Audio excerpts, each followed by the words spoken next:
Welcome to The Great Retention, a show spotlighting executive leaders who are building award-winning cultures where people feel empowered, seen, and recognized. I'm your host, John Duisberg, and I co-founded my own company and this podcast with the simple idea that life is short, so why not love the people with whom you work? We have a passion for helping people-first leaders like you connect individuals and teams inside of your organization to create stronger workplace communities and cultures. So whether you're leading a small business or a large enterprise, fully distributed or in the office, welcome to our community here at The Great Retention. On today's episode, you get to learn from Sylvia Taylor, Chief Human Resources Officer at Safeguard Products International, and Kevin Henry, Executive Vice President and Chief People Officer at PulteGroup. Sylvia is an experienced human resources leader who has operated in both U.S. and international environments. She has held or led key roles in HR with organizations such as General Motors, PepsiCo, ExxonMobil, The Weather Channel, and AutoTrader. Kevin has more than 30 years of experience managing and developing talent and teams for major companies. Most recently, he served as the Chief People Officer for BlueLinx, a leading wholesale distributor in residential and commercial building products. Sylvia and Kevin share their insights on the role of purpose and values in leadership, the strategic use of employee feedback, and the importance of diversity in the workplace. We tie this conversation to the bottom line by discussing the importance in demonstrating return on investment and the business impact of HR leadership. This conversation was hosted by CoolLeaf as part of a webinar titled Future-Proofing HR, Driving a Positive Impact for Employees and Business in 2024. Learn more about CoolLeaf by visiting coolleaf.com. That's COOLEAF.com. All right, let's jump right into the conversation with Sylvia and Kevin. I'm so excited to jump in here with you, Kevin.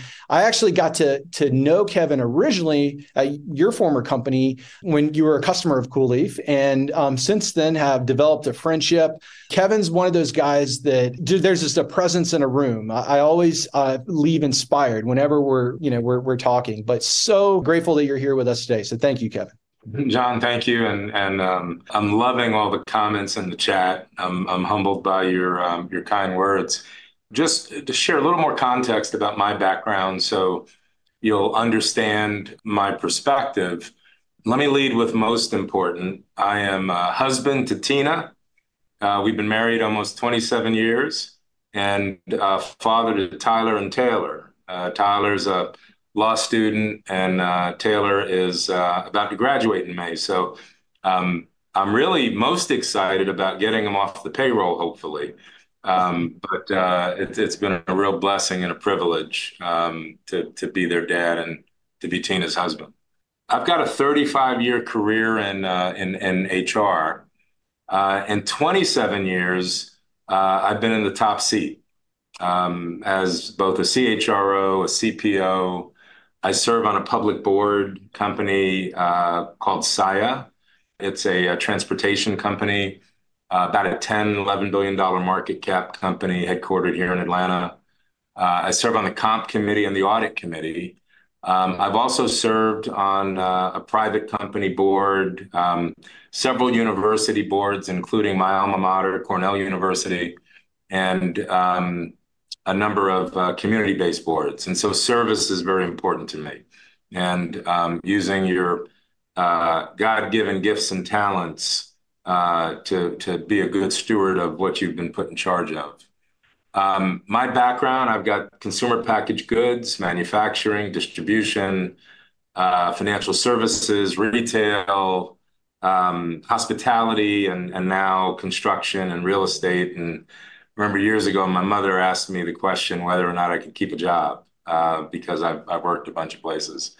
What drew me to PulteGroup, and I'm asked often, and I should preface all of this, I have a strong faith perspective and constitution within myself.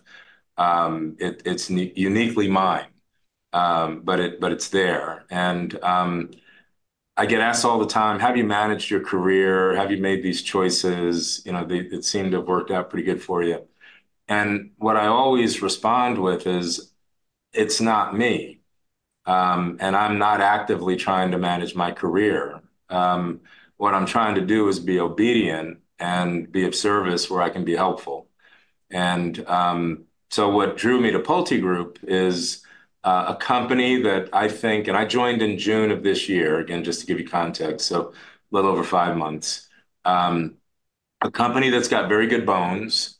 PulteGroup, we're a large national home builder. We'll deliver about 30,000 homes this year, where we literally drop the keys of a new home into the hands of a new homeowner.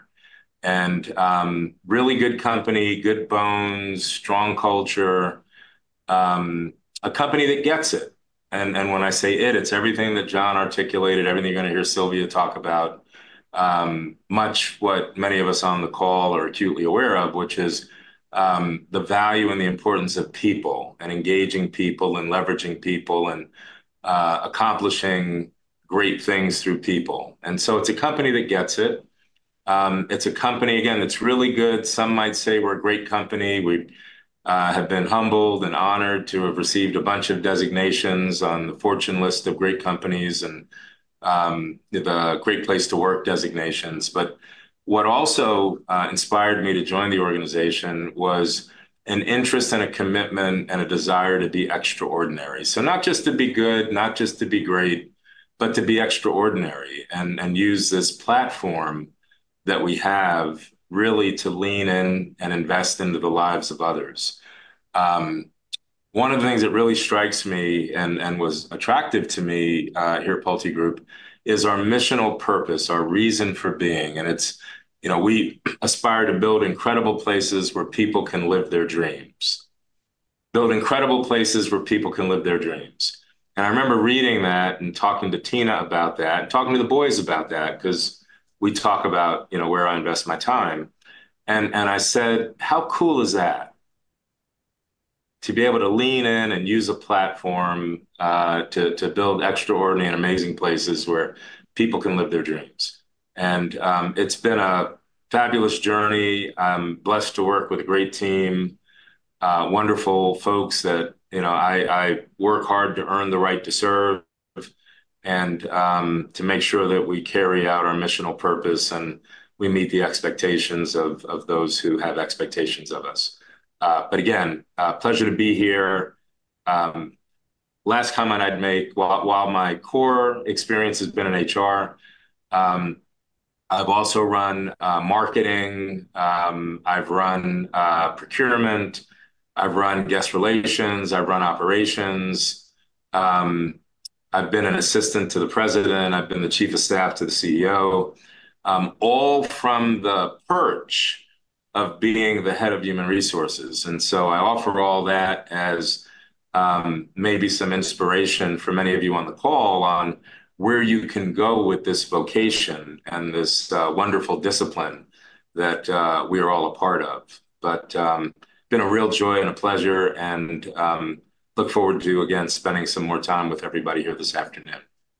Yeah, thank you, Kevin, for that background. And, one of the things I wanted to lean into a little bit more is that you mentioned a big reason why you decided to invest your time into Pulte was that purpose, enabling people to live their dreams, literally handing over, keys, which is probably one of the most significant moments in someone's life, right? Changes the trajectory of their life. And so, just like that, sounds like that really was meaningful in attracting you to Pulte. Probably similar for other teammates and people coming into the organization. So how do you kind of reinforce that? How do you bottle that up, if you will, and make sure that stays top of mind, right? That because it can be a grind, right? We all have deadlines. We all are hustling, but how do we just make sure that purpose stays as part of the day to day, the culture, if you will? How are you starting to approach that at Pulte? Yeah, no, great question, John. From a systemic standpoint, we put a lot of energy and emphasis into, and you mentioned it a few minutes ago, telling our story. And it's like water dripping on a rock where you just have to iterate it over and over and over again. And so even beginning with the pre-employment journey, as we're recruiting candidates and as we're introducing ourselves to people, we're reinforcing who we are, what we stand for, what our reason for being is. And then when somebody gets hired, we put a lot of emphasis and a lot of energy and structure into how we onboard, how we acclimate, how we assimilate people into the organization. Again, reinforcing this reason for being and then providing specific context and specificity around how what you as an individual does every day reinforces our ability to execute and be true to that missional purpose. And then as we move forward through the employment life cycle, we're regularly pulsing our culture story over and over and over again. And then one of my favorites personally is, I work in a support center, a corporate office, and we have no customers in this building, nor do we have any cash registers. And I'm reminded of that. And so I make it a point to go out into the business on a pretty regular basis and walk communities and meet prospective homeowners and talk with our folks who are on the front lines. And that just reinvigorates me and keeps my energy up and gives me great clarity on what we're here for. And then I can connect, into my role and the role of others that I have the opportunity to support in making sure that we bring that missional purpose to life. Yeah. Yeah. I love that. And, I think that you'd shared with me a story. People may not be used to the head of HR walking around or giving you a phone call. And it's like, at first it's like, oh, wait a minute. Oh gosh, am I in trouble? Right. And no, you shared with me that you're looking to create magical moments for people, to improve people's lives.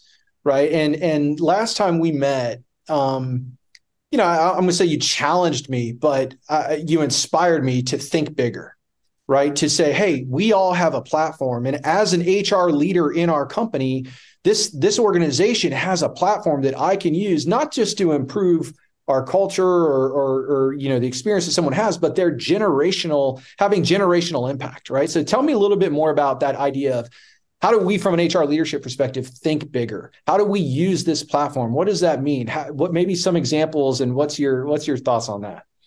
Yeah, no, that's a great comment, great question. I'd encourage everybody not just to use your platform to do your job, but also use your platform to step out of your lane. And in the HR space and the HR vocation, there's a lane, kind of all things human capital, whether it's talent management, total rewards, learning and development, change management, talent act, et cetera.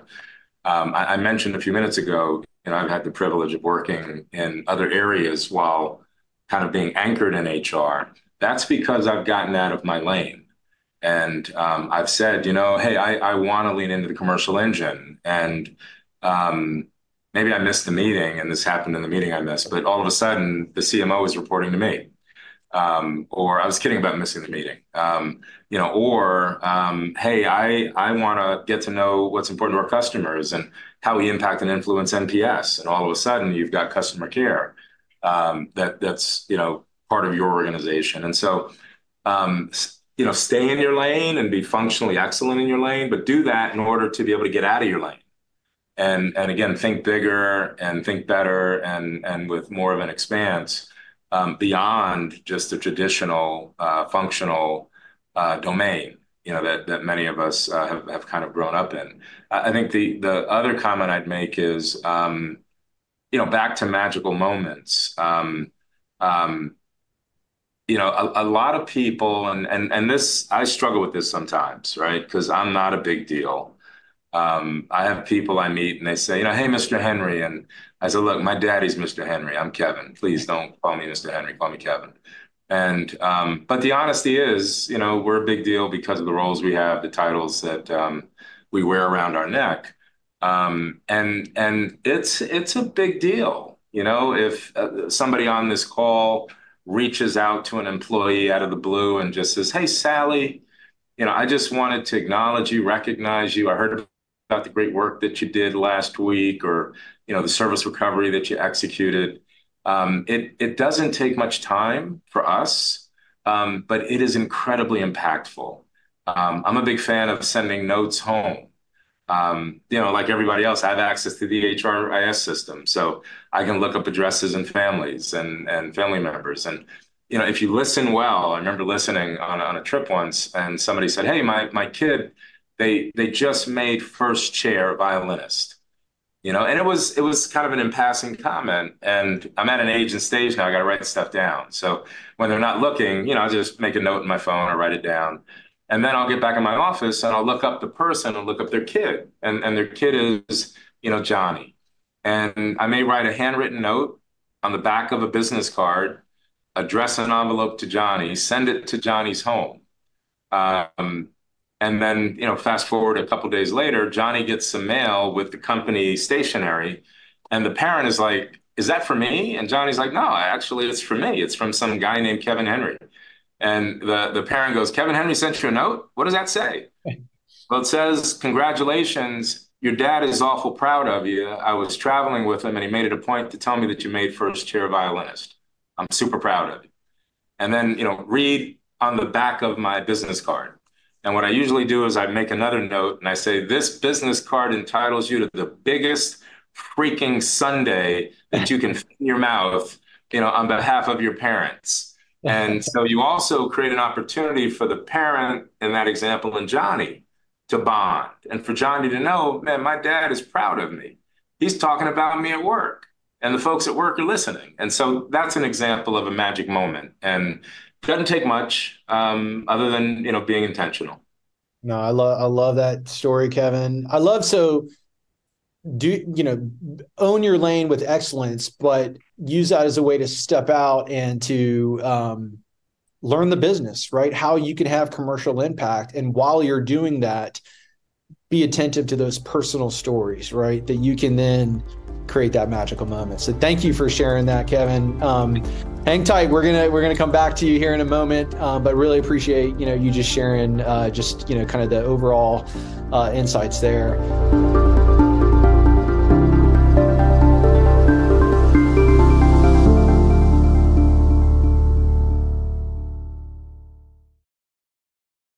So want to move to the conversation, Sylvia, with you. So grateful for you joining us. I've had the opportunity to get to know Sylvia. Sylvia's at Safeguard Products International as a customer of ours, and Sylvia, I know that you've led the people team CHRO at Safeguard, I think, for around 10 years or so. So you've experienced a lot, and I'm just so grateful for you being willing to collaborate and just share about your experiences and, of course, what you're, focused on as you head into the new year from a strategy perspective. But would love if you could just give our audience a little bit of background and a little bit about, your role, your mission, at Safeguard to kick us off. Thank you, John. Well, I'll start with the fact that I've been married for 35 years to my wonderful husband, Bill. And I have a daughter who is out in California. Her name is Morgan, and she's trying to make it out there in the entertainment world. So we're all wishing her all the luck in the world. So, Kevin, I was so grateful to hear you talk about your family. And we know that they're the ones that support us in everything that we do. I'll also mention that I am a rare Atlanta native. I like to say a Grady baby, if you will. And I attended Howard University, got my MBA there with a focus in labor management relations. Back then, I was thinking, hey, I really want to go to a company where I can cut my teeth on labor, really learn that skill set and that craft. And at the time, the automotive industry presented the best opportunity for that. And at this point in time, I would say the automotive industry also presents the best opportunity for that. So I went to General Motors, started my career there, and probably like many of you, just took some time to think about what type of organization do I want to be with? What type of culture am I going to be most effective in? What do I want to be? Do I want to continue to specialize in labor, or do I want to become a generalist? And what might that look like? So the next move for me in my career was to go to PepsiCo, because I felt that at PepsiCo, I would get an opportunity to really become a generalist and do so quickly. Most of you, if you know anything about the PepsiCo organization, you know that you learn a lot. They're fast. They throw a lot at you quickly. And what it may take someone 2 years or 10 years to learn, you'll learn that in 5 years. So I targeted Pepsi and went there and was able to broaden my career as a generalist pretty quickly. From there, I was recruited away to Mobil, now ExxonMobil, and I spent the bulk of my career with ExxonMobil, again, in a number of generalist assignments, compensation and benefits, international compensation and benefits, M&A. I worked on the ExxonMobil merger and acquisition, recruiting, learning and development, you name it. And I got the opportunity to do an expat assignment in Singapore with Mobil for 3 years. So spent some time doing that, got a lot of experience. And again, just thinking about my journey, trying to decide, what do I want to be with my career? What do I want to do with my career? What's my value proposition, and what's important to me? And as I thought about what was important to me and what I really liked doing, it was really having an impact, really being perceived as a business partner, being with an organization that valued the HR function, being with an organization that valued inclusion and diversity, and being with an organization that valued people in general. And I wanted to ensure that my values align with the organizational values. The other thing that I really needed to figure out was, what was my value proposition? And given that I had spent a number of years with a number of blue chip companies, I decided my value proposition is that I know what good HR looks like. I know what it looks like. I know what it looks like in every aspect. I know what it looks like strategically. And I'm able to come in and build an HR function where that is needed. And so for me, the challenge was both finding an organization that offered me the opportunity to do the things that I liked, which was to have impact and align with my values, and then also to find an organization that was in need of someone with my skill set. As I thought about it, I began to target small private organizations that were experiencing high growth. So going from small cap to a mid cap company. And I found that a number of these companies were looking for someone to come in and really transition HR from the administrative function to more of a strategic function. Basically build the strategy to support the business strategy. And I set my target on those types of organizations. And so after leaving ExxonMobil, I spent some time with Auto Trader here in Atlanta, spent some time with the Weather Channel, and then really found my place with Safeguard Products International. I always say that Safeguard is the best kept secret in Atlanta. We are the #1 provider of finance and insurance products for the automotive industry. So if you go out and you buy yourself a brand new Mercedes, a nice Porsche, and you go and you say, hey, I think I want some tire and wheel insurance on that. I'd like to maybe extend the warranty on that. Or maybe you want dent and ding insurance or another way to cover that car. We're actually the service provider behind that product. So we provide the service and the products for those F&I products. And that's who we are here at Safeguard, located right in Sandy Springs. We're over 800 employees. We're a private organization, private equity backed. We're based here in Atlanta as our corporate headquarters. And then we also have facilities in Canada, as well as Greenville, South Carolina, and California. So I've been with Safeguard for 10 years. It's been an excellent fit for me, both in terms of what I enjoy doing, and also in terms of an organization that aligns with my values. Yeah, no, thank you, Sylvia. Appreciate that journey. And, having the reflection on, hey, what's my value proposition? How do I align that, to the organization? And I know that, data is very important to you, right? And, most recently, Safeguard undergone a employee engagement survey. I just wanted you to touch on, a little bit about how you use employee feedback to drive employee experience strategy, how you use that to, as you're kind of thinking about, the priorities and the areas that you're focusing on 2024, how that employee feedback kind of plays into that overall strategy. And we can go to the next slide as well, Melissa. Sure. Employee feedback is very important to us, and any leader organization that is really worth its weight knows the link between customer satisfaction and employee satisfaction. And I know that a lot of us went through the transition with the pandemic, and we had our own experience as well. One of the challenges that we faced post-COVID was bringing a remote workforce back into the office, and a remote workforce that didn't necessarily want to come back into the office. So one thing that we put in place that I found was very helpful is a cross-functional employee focus group. And we had that group tell us in real time, as we were all coming back to work, what was important to them and what were some of the things that we could do as an organization to really make the return to work more effective and make them more productive in their roles. So I found the feedback from that group very helpful.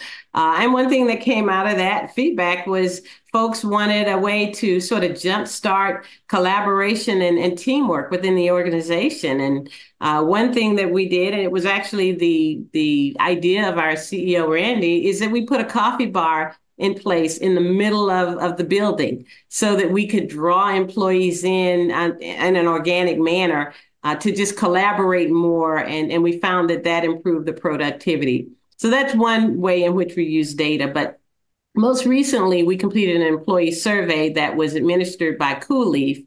And I'll say shamelessly that CoolLeaf did an excellent job as an administrator for us for the survey. We learned a lot of things. Some were surprising, some were validated from the data that we received. We were assigned an administrator by CoolLeaf, and that individual did an excellent job of, from an objective standpoint, of dissecting the data and presenting it in a way to us that made sense to us. We looked at both data from our own results as well as normative data from external results, and we're able to sort of put into context where we stood there, and basically found that key areas of concern for us were validated in the survey around employee collaboration and teamwork, and really just the ability for our employees to properly get onboarded with our organization. For 2023, we hired 30% of our current employees are actually new to the company. And so those individuals were coming into an organization where we have a lot of homegrown systems and processes. And it was a big challenge for them to actually get up to speed and be as effective as they could be in the first 90 days. And so the feedback from the customer survey, from the employee survey, told us that, and really gave us some great ideas on some things that we can do to improve in that particular area. And that will be one of the areas in which we'll be focusing on for 2024. Yeah. No, thank you for just, the openness and sharing that, Sylvia. And I hear from a lot of leaders, onboarding is a challenge. And then on top of that, how do you do that in a remote hybrid environment as well? And, we have the backdrop. And so appreciate that. And I'm going to kind of use that conversation around data to kind of go into our next topic around, this past year, a lot of organizations, there's been budget cuts. There's, a lot of focus on doing more with less, right? So as an HR leader, how do we demonstrate ROI impact, for the business? So I wanted to kind of start off this conversation. And so Kevin, Sylvia, feel free to jump in here. And obviously this is a area I'd love to get questions from the audience too, is, if I'm that HR leader in my organization, I'm constantly being pressured. How do I do more with less? How do I cut, I have budget constraints. How do I optimize? How do I really demonstrate the impact, the value of employee experience, people leadership to the organization? So I wanted to, start, feel free. So Kevin, I can start with you, or Sylvia, if you have a burning, answer, you can jump in too. But, how have you approached this, either at, Safeguard now or PulteGroup now, or previous organizations, in terms of really starting to focus on business impact, ROI, from an HR leadership perspective? What does that look like as an HR leader? How do I start to approach that? What has some of your experience been, around this topic? I guess I'll just give a recent experience. One of the things that we try to do as best we can is monitor and measure the efforts and the results of the initiatives that we put forth. And sometimes it's difficult to do that, but you try your best to do so. Recently, we found that our cross-functional teams were not working collaboratively. And there are many interdependencies in the initiatives that we undertake. And so if our teams are not working together collaboratively, then productivity is going to suffer, results are going to suffer. And so we felt that we had to act quickly to do something to get the teams to come together. And what we did is we identified 25 of our key leaders who were responsible for leading and executing on critical initiatives.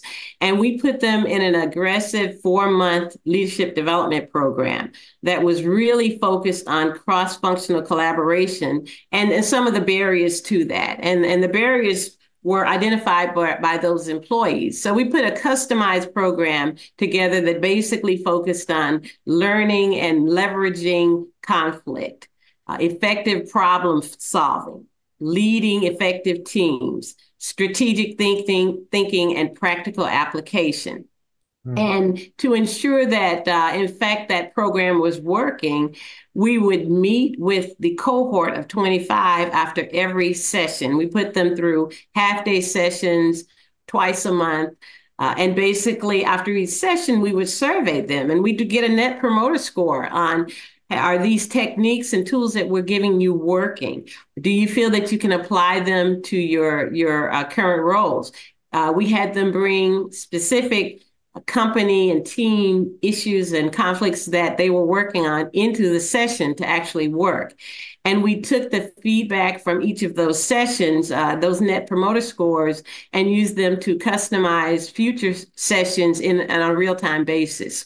Midway through that program, we had that cohort meet with our executive team to give real-time feedback, again, on what was working and what wasn't. Yeah. And part of that feedback was to us, just around prioritization and how we could better help the teams execute by prioritizing more. So that's just an example of how we use real-time data and feedback to impact results. We have experienced increased results, we feel, because of that, better results. But we'll also be looking at the end of the year at some of the key initiatives that have been targeted and the dates, their effective dates, to ensure that we, in fact, hit the target. So we're constantly measuring those types of initiatives. Yeah, no, yeah. Thank you, Sylvia. I mean, I hear, and I think there's, everyone would acknowledge this, hey, engagement happens with your manager. And so by focusing on empowering, inspiring, enabling managers to lead their people to be most effective from a performance standpoint is, I think, a great way to drive impact, right? And ROI and value for the business. So I like that approach of saying, hey, we're going to create this leadership development program focused on our leaders, our managers, and empowering them. So love that. Kevin, any feedback or thoughts in terms of, I know you talked about getting into other lanes and understanding the commercial side of the business. What are some of is there an example or any kind of perspective you can share in terms of how can HR leaders really drive ROI and impact for the business? Yeah, no, appreciate the question, John, and Sylvia, love what you guys are doing in your organization. I think that's a really nice blueprint to approach. I've been, and back to my context, I've been here a little over 5.5 months, and so kind of being parachuted into an organization, that's one of the first things people say. It's like, okay, so you're the new person. What are you going to do? And why and how are things going to be different? And so one of the first things I did was invest a lot of time on listening tours and really just trying to understand what are some of the pain points, what are some of the wants and needs of the organization, so that I could, as Sylvia described, kind of pick my spots and prioritize where we were really going to focus on, initially, because you can't boil the ocean. And, even if you could, the organization doesn't have the capacity to adopt and absorb, change in excess. We also kind of adopted some principles, action on what you know, not what you think, and focus on facts, not feelings. And so that's where, data and fact-based decision making, I think, really undergirds your credibility within the organization. I have an aspiration that I articulated to my team when I got here, and it's to be in the human capital space what the CFO's organization is in the financial space. When the CFO's organization speaks truth, people go, that's truth. And that's my aspiration for us in kind of the people and culture space. And in order to do that, we have to have a good command of the facts. We have to understand the correlation between what we do and what it yields and why it matters to the organization. We are putting together a bit of a formula here, which is C times C times C equals P. And so you say, okay, so what's that? It's capacity times capability times culture equals performance. And one of the first things I did when I joined the organization is we found, data analytics capability. We're fortunate we're on a Workday platform. We migrated there about 1.5 years ago. So we're starting to get better intel. But we've also put together quarterly reviews and a quarterly format where we engage with the business against these 3 C's. So you may say, okay, capacity, what's that? Well, metrics we all have. It's time to fill, it's position fill rate, it's vacancy rate, it's cost and nonconformance. But back to storytelling. We've kind of bucketed that as the first C. And then you say, well, okay, what's capability? What is that? What does that mean? Well, we look at things like what are our average performance review scores? And most of us have a performance review process that's annual, so there's not a lot of bounce in it. But where you create bounce in it is we look at average performance scores, and we're going to begin looking at the average performance scores of those people that leave the organization, either voluntarily or involuntarily. And so that creates bounce as it relates to your average performance score.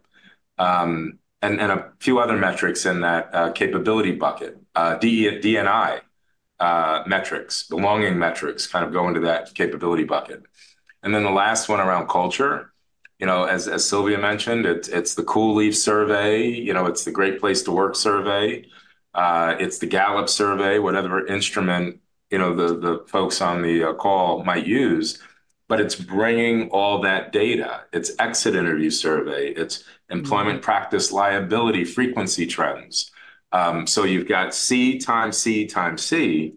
And then we do kind of a regression analysis to show what the yield is then on productivity for the organization. And even if I'm going to let everybody know in a secret, even if you're wrong, if you do it consistently, you're right. If you're measuring yourself against yourself and how you're benchmarking over time.